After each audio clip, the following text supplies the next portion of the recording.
you see him? Okay, Anthony Landry, I think you're here.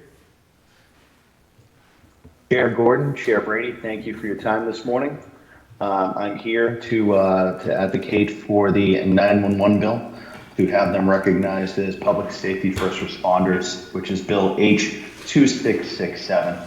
I was formerly a dispatcher of close to 20 years with the Boston Police Department, and I currently head up the crisis intervention team for 911 first responders in the Commonwealth. I'm asking for your support on this bill for a few reasons, namely for the psychological safety of these workers, as their job description has dramatically changed over the past 20 years. 20 years ago, it used to be a handheld phone and one computer system to send the call out to officers.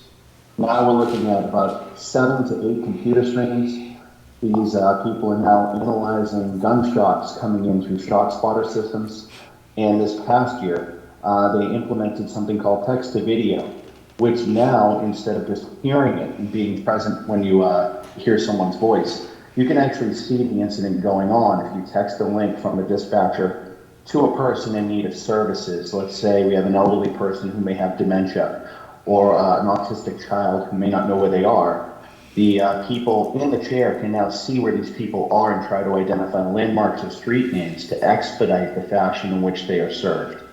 Also, the scope of things have changed quite a bit with the job when it comes to the psychological safety of these workers.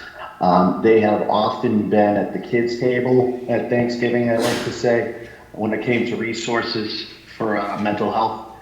We've had crisis intervention for police officers, fire and EMS, and DOC for a number of decades, and it has proved that it has helped the long-term lifespan of these officials, and rightfully so. They are our first responders, and so are our dispatchers.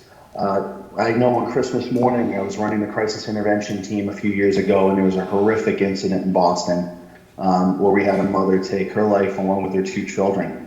I tried to contact my peer team. They were already on the way to work to handle this call. It affected everyone there on the floor, and it still does to this day, which is why we continue to do follow-ups every single Christmas to see if anything is triggered with them. Also, we had Officer John Moynihan, who was shot in the face in 2015, an incredible person. The dispatcher who helped save his life and expedite his route to the hospital unfortunately took her own life this year. And also another coworker, or former coworker of mine, attempted it as well this year. Having us change the first responders would be opening up a treasure trove of grant resources. And I wish that you could join 22 other states in recognizing them as first responders as well. I'd like to thank Mayor Wu, who signed by executive order earlier this year that the city of Boston identifies for the dispatchers of Boston as first responders. And we're hoping that the state also starts looking at them as that as well. And I thank you for your time today. Thank you for your testimony. This is another one of the bills that we have looked at favorably in the past and will continue to give a good look to. So thank you for your advocacy for it. Chair Brady, you have questions? No, thank you, Mr. Chair. Just want to convey that what my co-chair said. Thank you for all your work and your testimony today. Thank you all in the commission as well. Questions from the committee, virtually or in person? Okay, thank you for coming in to testify.